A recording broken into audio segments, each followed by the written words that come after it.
Good morning friends. তো এর আগের ভিডিওতে আমি বলেছিলাম যে হচ্ছে এই ইন্ডিয়া পাকিস্তান যে যুদ্ধ, এই যুদ্ধে কিন্তু বড় বড় হাত আছে, বড় বড় নেতাদের, বড় বড় রাষ্ট্রের কিন্তু একটা বড় ভূমিকা আছে। সেই ভূমিকা নিয়ে আলোচনা করেছিলাম, তো বলেছিলাম। তো আজকে আরেকটা জিনিস স্পষ্ট হয়ে গেল, ক্লিয়ার হয়ে গেল যে হচ্ছে এর মধ্যে আমেরিকার একটা হাত আছে। তো কেমন? তো চলো সেই বিষয়টা একটু আলোচনা করি। তো এই অ্যাপেল অ্যাপেল কোম্পানির সিও টিম কুক কি বলেছিল, একটা মিটিং এ হচ্ছে ডোনাল্ড ট্রাম্প প্রেসিডেন্টের সঙ্গে তার মিটিং হয়। সেই মিটিং এ হচ্ছে আলোচনা হচ্ছিল যে এই অ্যাপেল কোম্পানি একটা হাব তৈরি করতে যাচ্ছিল, ম্যানুফ্যাকচারিং হাব হচ্ছে ইন্ডিয়াতে। বাট এখানে সরাসরি যে ডোনাল্ড ট্রাম্প আছে তিনি হচ্ছে না করে দেয় যেন ইন্ডিয়াতে সেটা হচ্ছে না তৈরি করা হয়। কারণ ডোনাল্ড ট্রাম্প চায় না ইন্ডিয়া হচ্ছে মোবাইল হাব তৈরি হয়ে যাক বা মোবাইলের একটা হচ্ছে বড় ম্যানুফ্যাকচারের হাব তৈরি হোক। এটা কিন্তু ডোনাল্ড ট্রাম্প কিছু চায় না। আর অ্যাকচুয়ালি যে ডোনাল্ড ট্রাম্প হচ্ছে চাই না ইন্ডিয়ার ভালো, কারণ হচ্ছে যা দেখাচ্ছে সব উপরে উপরে। মোদি ভালো ফ্রেন্ড, ঠিক আছে ফ্রেন্ড, বাট আমরা যেটা হচ্ছে বাংলা কথা বলেছে মিস্ত্রির ছুরি, মানে হচ্ছে মুখে মধু অন্তরে বিষ। এর অন্তরে কিন্তু বিষ, ভিতরে ভিতরে কিন্তু প্রচন্ড রাগ ইন্ডিয়ার প্রতি, অনেক ক্ষোভ। কিন্তু একটা কারণে বা একটা মজবুরিতে কিন্তু সে বলতে পারছে না বা সেটা প্রকাশ করতে পারছে না, কিন্তু ভিতরে ভিতরে কিন্তু সেটার সে চেষ্টা করছে। তো রাগটা কিসের সেটা আলোচনা করব। তো এই টিম কুকে কিন্তু এই কোম্পানিকে, অ্যাপেল কোম্পানিকে না করে দিয়েছে, বা যে ইন্ডিয়াতে করলে হচ্ছে আমেরিকান গভর্নমেন্ট হচ্ছে রাগ করবে বা ওদের হচ্ছে একটা মানে ব্যাপার আছে, এই ব্যাপারটা কিন্তু করে দিয়েছে। তো তো কি কারণ, মানে ট্রাম্প ইন্ডিয়ার প্রতি রাগের কারণ কি? ফার্স্ট অফ অল, ইন্ডিয়া মানে আমেরিকার যে বড় শত্রু সে হচ্ছে রাশিয়া। রাশিয়ার ভালো বন্ধু ইন্ডিয়া, এটা একটা মেন কারণ। এর সঙ্গে আছে ডলারকে বাইপাস, ডলারকে বাইপাস করার চেষ্টা। মানে হচ্ছে ইন্ডিয়া আর রাশিয়ার মধ্যে যে লেনদেন হয় সেটা কিন্তু হয় টোটালটাই ডলারের মধ্যে, ডলারে বলছি, ইন্ডিয়ান রুপি বা রাশিয়ান কারেন্সিতে। তো এই ব্যাপারটাই কিন্তু হচ্ছে এখানে মানে ট্রাম্পকে হচ্ছে অনেকটা ভাবিয়েছে, যে রাগের কারণ তৈরি হয়েছে। যে ডলারকে যদি বাইপাস করে, আর হচ্ছে আমেরিকার শক্তি কিন্তু হচ্ছে ডলার, এই ডলারকে যদি তারা বাইপাস করে দেয় তাহলে কিন্তু তাদের একটা সমস্যা হবে। তারপরে নেক্সট যেটা হচ্ছে ইউপিআই, মানে ইন্ডিয়ান গভর্নমেন্টের যে একটা ইউপিআই, আমরা যেটা হচ্ছে এখন প্রত্যেকটা সবজির দোকানে, ফলের দোকানে, শাক বিক্রেতা, যে কোনো দোকানে কিন্তু আমরা দেখতে পাই ইউপিআই খুব সহজেই হচ্ছে আমরা পে করতে পারি, বা একটা লেনদেনের এত সুবিধা। এটা কিন্তু বিভিন্ন দেশে ছড়িয়ে পড়ছে, আমাদের হচ্ছে মেড ইন ইন্ডিয়া বা আমাদের ইন্ডিয়ার একটা টেকনোলজি। এটাও কিন্তু একটা হচ্ছে আমেরিকার ক্ষোভের কারণ। কারণ কি, আমেরিকার যে ক্রেডিট কার্ড বা ডেবিট কার্ড, এই কার্ড সিস্টেমটা কিন্তু এখন প্রায় বন্ধ হতে চলেছে, কারণ হচ্ছে ইউপিআই। এই ইউপিআই এর কারণে কিন্তু এই সমস্যা। তো এই কারণে কিন্তু হচ্ছে ইন্ডিয়ার প্রতি একটা ক্ষোভ আছে আমেরিকার। মানে কেউ যদি উপরে উঠতে চায় তাকে কিন্তু সহজে কেউ হচ্ছে সহ্য করতে পারে না, তাকে হচ্ছে নামানোর চেষ্টা করে। বাট একটা চেষ্টা অন্যভাবে করছে, কারণ হচ্ছে জানে যদি ইন্ডিয়াকে হাতছাড়া করে বা ইন্ডিয়ার প্রতি যদি রাগ দেখায় বা সরাসরি যদি কোনো সংঘাতে জড়িয়ে পড়ে ইন্ডিয়ার সঙ্গে মনোমালিন্য হয়, তাহলে ইন্ডিয়া যদি হাতছাড়া হয়ে যায়, তাহলে এইদিকে যে চায়না, চায়না কিন্তু হচ্ছে একদম নাগালের বাইরে চলে যাবে। তো একটা চেষ্টা করছে ইন্ডিয়াকে দমন করে রাখার, সঙ্গে হচ্ছে চায়নাকেও বাড়তে না দেওয়ার। এটা হচ্ছে একটা কারণ। কি করে করছে, চায়না কিন্তু একটা ম্যানুফ্যাকচারিং হাব, যেটা হচ্ছে আমেরিকাকে টক্কর দেয়।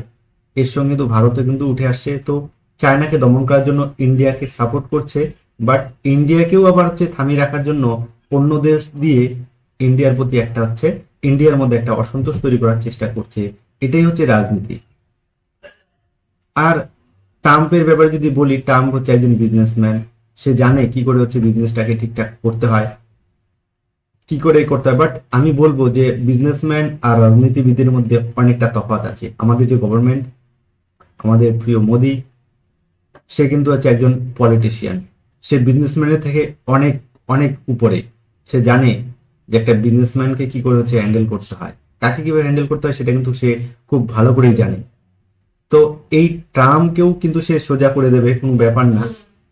এই অ্যাপেল, ইন্ডিয়ার আমাদের যে জনসংখ্যা, আমাদের কনজিউমার, তো আমাদের এই মানে ট্রাম্প যদি নাও করে যে ইন্ডিয়াতে যাওয়া যাবে না, কোম্পানি করা যাবে না, বাট আমার মনে হয় না যে অ্যাপেল সেটা শুনবে, কারণ অ্যাপেল জানে ইন্ডিয়া একটা হচ্ছে বড় মার্কেট। এই মার্কেট যদি হাতছাড়া হয়ে যায় তাহলে কিন্তু তাদের হচ্ছে বড় সমস্যা হতে পারে। আর অ্যাপেলকে যেমন হচ্ছে ট্যারিফ, আমেরিকা ট্যারিফ লাগিয়েছে চায়নার উপর, ইন্ডিয়া বিভিন্ন দেশের উপর ট্যারিফ লাগিয়েছে। কারণ কি সেটাও বলেছিলাম, কারণ হচ্ছে সে চাচ্ছে তার কোম্পানিগুলো, যত সব কোম্পানি ম্যানুফ্যাকচার হাব হচ্ছে আমেরিকায় তৈরি হোক, আমেরিকা থেকে সব যেন এক্সপোর্ট হয়। তারা ইম্পোর্টকে কম করার জন্য কিন্তু ট্যারিফ লাগিয়েছে। এবার যদি ম্যানুফ্যাকচারিং হাব মানে অ্যাপেল কোম্পানি যদি ইন্ডিয়াতে না আসে, ইন্ডিয়া কিন্তু একটা বড় মাপের কনজিউমার অ্যাপেলের, আরো দিন দিন বাড়ছে। এই অ্যাপেল কোম্পানি যদি ইন্ডিয়াতে না মার্কেট ধরতে পারে, ইন্ডিয়ান মার্কেট যদি হাতছাড়া হয়ে যায়, তাহলে কিন্তু তার অনেক অনেক টাকা লস হবে। অতএব অ্যাপেল কোম্পানিও একজন বিজনেসম্যান, বিজনেস কোম্পানি, সো সে জানে যে কি করে হচ্ছে মার্কেট করতে হয়, কি করে ব্যবসা করতে হয়, কাকে কিভাবে শান্ত করতে হয়। তো আমার মনে হয় না ট্রাম্পের কথা শুনবে, যদিও আসবে, কিন্তু ট্রাম্পের একটা চেষ্টা ছিল, চেষ্টা আছে যে সেটা হচ্ছে যেন না আসতে পারে ইন্ডিয়াতে, না কোম্পানিটা না দাঁড়াতে পারে, এটার জন্য কিন্তু একটা চেষ্টা করছে। তো এরপরে এটা একটু গেল, তো এইভাবে কিন্তু রাগ দেখানোর চেষ্টা করছে, বাট চীনকে দমন করার জন্য কিন্তু ইন্ডিয়াকে হাতে রেখেছে, উপরে উপরে সান্ত্বনা দিচ্ছে, বাট ভিতরে কিন্তু হচ্ছে গোড়া কাটছে। তো কি করে সেটাও বলেছিলাম, সেটাও আজকে আরেকবার বলবো, যে ইন্ডিয়া পাকিস্তানের যে সংঘাত, এই সংঘাতের পিছনে কিন্তু যেটা বলেছিলাম যে হাত আছে আমেরিকা, চায়না, এই দুজনের কিন্তু বড় হাত আছে। কেমন করে? এই যে এই সংঘাতটা তৈরি হওয়ার পিছনে কিন্তু হচ্ছে মেইন কারণ হচ্ছে আমেরিকা, আমেরিকার ট্যারিফ। এই ট্যারিফের বোঝা চায়নার উপর যখন গিয়ে পড়ে, চায়না কিন্তু সে থেকে বাঁচার জন্য সে রাস্তা তৈরি করতে থাকে, উপায় খুঁজতে থাকে। সেই উপায় দেখে হচ্ছে যে উপায় যখন খুঁজে পাচ্ছিল না, দেখছিল যে যখন বড় বড় কোম্পানিগুলো তার দেশ থেকে বেরিয়ে যেতে চাইছে বা এই ট্যারিফের জ্বালায় তাদের বিজনেসের ক্ষতি হচ্ছে, তাই তারা একটা বিকল্প রাস্তা বাঁচার চেষ্টা করছিল, যেটাকে তারা দেখতে পাচ্ছিল ইন্ডিয়া। তো ইন্ডিয়াকে যখন তারা হচ্ছে একটা বিকল্প রাস্তা হিসেবে তৈরি করার চেষ্টা করছিল, তো এর মধ্যে হচ্ছে চায়না প্ল্যান করে হচ্ছে যে ইন্ডিয়াতে যেন না যায়। Sorry for disturbance. তো যেটা বলছিলাম যে এখানে হচ্ছে চায়নার কি করে হাত, তো এই ট্যারিফের বোঝা নিজে হালকা করার জন্য হচ্ছে ইন্ডিয়াতে যেন কোম্পানিগুলো না যায়, তার জন্য ইন্ডিয়ার ভিতরে একটা অস্থিরতা তৈরি করার চেষ্টা করছিল হচ্ছে চায়না। তো এই যে ট্যারিফের মানে যে যুদ্ধটার কারণ আমেরিকা কেন, কারণ আমেরিকাই হচ্ছে মেন কারণ। আর আমেরিকা যদি ট্যারিফ না লাগাতো, মানে ট্যাক্স যদি না বাড়াতো, তাহলে কিন্তু চায়নার এই ইসে আসতো না। আর চায়না কি করছে, ব্যাপারটা এরকম হয়ে গেছে, ধরুন হচ্ছে চারজন, এই চারজন লাইনে আছে, হুম, তো এটা মনে করুন হচ্ছে আমেরিকা, এটা চায়না, এটা পাকিস্তান। এবার আমেরিকা কি হলো, একটা চাপ দিল হচ্ছে চায়নাকে। চায়না এবার কি হলো, বাঁচার জন্য কি করলো, বলছে ইন্ডিয়া তো সেপারেট আছে, তো ইন্ডিয়াকে বাঁচানোর জন্য কি করছে, মানে ইন্ডিয়াকে মারার জন্য, তো হচ্ছে চায়না করলো হচ্ছে পাকিস্তানকে ঠেলে দিল হচ্ছে ইন্ডিয়ার কাছে। আর ইন্ডিয়া তো সজাগ ছিল, ইন্ডিয়া কি হলো পাকিস্তানকে দু গালে দুটা থাপ্পড় মেরে দিল, কষিয়ে দুটা থাপ্পড় মেরে দিল। তারপরে এবার হচ্ছে এই যে পাকিস্তান, এই পাকিস্তান ভেবেছিল তার পিছনে একটা বড় সাপোর্ট আছে, কে আছে, চায়না আছে, তার পিছনে হচ্ছে তাকে সাপোর্ট করার জন্য চায়না দাঁড়িয়ে আছে। বাট যখন দুটা থাপ্পড় খেলো, তখন তো সে সোজা হয়ে বসলো যে না ইসে করবে। যখন সে পিছনে তাকিয়ে দেখলো যে চায়না আর তার পিছনে নেই, চায়না গেছে লুকিয়ে, তখন কিন্তু সে হচ্ছে পিছিয়ে গেছে। দুইটা থাপ্পড় খাওয়ার পরে সে ভাবছিল যে হয়তো নড়ে চড়ে বসবে, সে করবে, চায়না তাকে সাপোর্ট করবে, বাট চায়না কিন্তু এটা কখনোই চায়নি। চায়না চেয়েছিল যে এই দুজনের মধ্যে ঝগড়া লাগিয়ে দিয়ে সে হচ্ছে মাঝখান থেকে মজা নেওয়া, সে লাভটা সে নিতে চেয়েছিল, এটাই ছিল চায়নার উদ্দেশ্য। আর আমেরিকা কি করেছিল, আমেরিকার কিন্তু এতে মদত আছে, আমেরিকাও এটাই চেয়েছিল যেন হচ্ছে চায়নাও যেন এই যুদ্ধের মধ্যে জড়িয়ে পড়ে। কারণ আমেরিকা জানতো যে পাকিস্তানের ভালো কাছের যদি কেউ থাকে, বন্ধু থাকে, সে হচ্ছে চায়না। তবে পাকিস্তান যদি এর মধ্যে জড়িয়ে পড়ে, তাহলে কিন্তু হচ্ছে চায়নাও জড়িয়ে পড়বে। বাট চায়না সেটা হচ্ছে চালটা বুঝে যায় যে এখানে একটা বড় চাল, বড় খেলা হতে চলছে। তো এর জন্য কিন্তু চায়নাও কিন্তু পিছিয়ে যায়, সে জানে, সে তার ভালোটাই বুঝে, কার কি হচ্ছে সেটা জানে না, সে এই ভালোটাই বোঝার চেষ্টা করেছিল, যার জন্য কিন্তু হচ্ছে চায়না পিছিয়ে যায়। কারণ চায়না জানে যদি এর মধ্যে সে জড়িয়ে পড়ে, একে তো ট্যারিফ, তারপরে যদি আবার যুদ্ধে জড়িয়ে পড়ে বা কোনো অশান্তিতে জড়িয়ে পড়ে, তাহলে কিন্তু অনেক বড় একটা ক্ষতি হয়ে যাবে।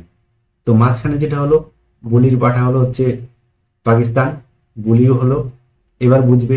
তো একটা যেটা খবর পাওয়া যাচ্ছে যে রেডিয়েশন ছড়াচ্ছে, মানে পরমাণু বোমা, যেটা হচ্ছে পরমাণু বোমা নিয়ে খুব বড় বড় কথা বলছিল, অনেক ব্ল্যাকমেলিং করছিল, সেটা কিন্তু তার এখন ঠান্ডা হয়েছে, আরো ঠান্ডা হবে, বাকি আছে, আপনারা দেখতে থাকুন। তো আরো যেটা ব্যাপার আছে যে এই মাঝখানে আরেকজনকে হচ্ছে আরেকজন বলির পাঠার সঙ্গ হয়ে গেছে, সে হচ্ছে গিয়ে টার্কি। দেখতে পাচ্ছেন টার্কি, এরদোগান। তুর্কির যে প্রেসিডেন্ট এরদোগান, সেও কিন্তু একটা হচ্ছে বড় বিপদের মধ্যে পড়তে চলছে, কারণ হচ্ছে সে এমন এক জায়গায় এসে আঘাত করেছে যে তাকে হচ্ছে অনেকভাবে হেল্প করেছে। করোনার সময় ভ্যাকসিন দিয়ে হেল্প করেছে, এরপর যখন একটা বড় ভূমিকম্প হয় তখনও কিন্তু অনেক অনেক কিছু দিয়ে হেল্প করেছে, খাদ্য সামগ্রী, অনেক ত্রাণ সামগ্রী, অনেক মিলিটারি, অনেক হেলথ ইকুইপমেন্ট, ডক্টর, সবকিছু দিয়েই কিন্তু তাকে হচ্ছে সবার প্রথমে তাকে অপারেশন দোস্ত নামে একটা অপারেশন চালু করেছিল ইন্ডিয়া, যে তুর্কিকে বাঁচানোর জন্য। বাট তুর্কি আজকে কি বলছে যে হচ্ছে শাহবাজ শরীফ হচ্ছে আমার ভাই, তার বিপদে আপদে আমি সবসময় থাকবো, এবং কি তাকে ড্রোন দিয়ে সাহায্য করেছে ইন্ডিয়ার বিরুদ্ধে।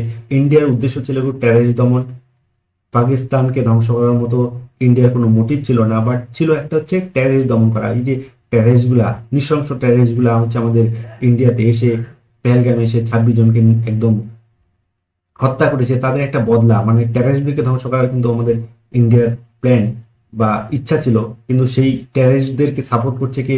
এই তুর্কি। অবশ্যই এই জন্য আমাদেরকে তুর্কিকে বয়কট করতেই হবে। তুর্কিকে আমরা শুধু একদম শুধু ভাতে তো মারবই, হাতেও মারবো। তো এটা কিন্তু আমাদেরকে জনগণকেই করতে হবে। তো এই যে তুর্কি, এই তুর্কিকে একটা শিক্ষা হবে। কিন্তু তুর্কি কি বলছে, সেই কালকের আমি একটা ভিডিও দেখলাম, সেখানে বলছে যে হচ্ছে যে আমার আর্থিক ক্ষতি হোক, যাই কিছু হোক, আমি ওগুলাকে কেয়ার করি না, কিছু মনে করি না, কিন্তু আমার ভাই শাহবাজ শরীফ, পাকিস্তান আমার হচ্ছে থাকবে, আমি তাকে সাপোর্ট করব, করছি। এটাই কিন্তু হচ্ছে তুর্কির বক্তব্য। অতএব তুর্কিকে কিন্তু আমাদের একটা বড় শিক্ষা দিতে হবে। তুর্কি হয়তো বুঝতে পারছে না যে কার সঙ্গে পাঙ্গা নিয়েছে, এটা অবশ্যই আমাদেরকে দেখাতে হবে। তো তুর্কি হয়তো বুঝবে, খুব অল্প দিনের মধ্যে বুঝবে। আর মাঝখান থেকে যে একজন লাফাচ্ছে, আমাদের হচ্ছে কি বলবো, লুঙ্গি বাহিনী বাংলাদেশ, তাদের কিন্তু একটা হচ্ছে মেসেজ দেওয়ার আছে। তারা হচ্ছে খুব লাফাচ্ছে, তো বেশি লাফানোর কোনো কারণ নাই, কারণ তোমাদের যে চাচা আছে সে কিন্তু আর বেশি দিন নাই, চাচা কিন্তু যাবে সরে। তো তোমরা বুঝতে পারছো না, বুঝবে খুব শীঘ্রই। আর অনেকে হচ্ছে বাংলাদেশের অনেকে আছে যারা হচ্ছে এখনই বুঝে গেছে যে এই চাচা এসে কত বড় ক্ষতি করে দিয়েছে তাদের। তো দর্শক, আজকের জন্য এই পর্যন্ত, দেখা হবে পরের ভিডিওতে। আজকের জন্য জয় হিন্দ, জয় ভারত, বয়কট তুর্কি, বয়কট তুর্কি।